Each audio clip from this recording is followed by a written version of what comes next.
గీతతో కోట్ల మందికి దారి చూపించిన అతనికన్నా గురువెవరు?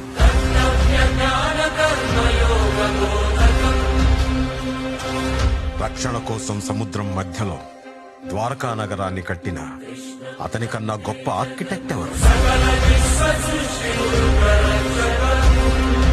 వేణుగానంతోనే గోవుల్ని గోపికల్ని కట్టిపడేసే అతన్ని మించిన మ్యూజిషియన్ ఎవరు?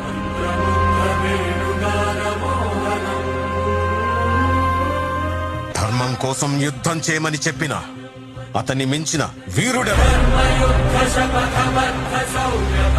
హోమయాగాలతో వర్షం తెప్పించిన అతనికన్నా ప్రకృతిని అర్థం చేసుకున్న క్లైమటాలజిస్ట్ ఎవరు?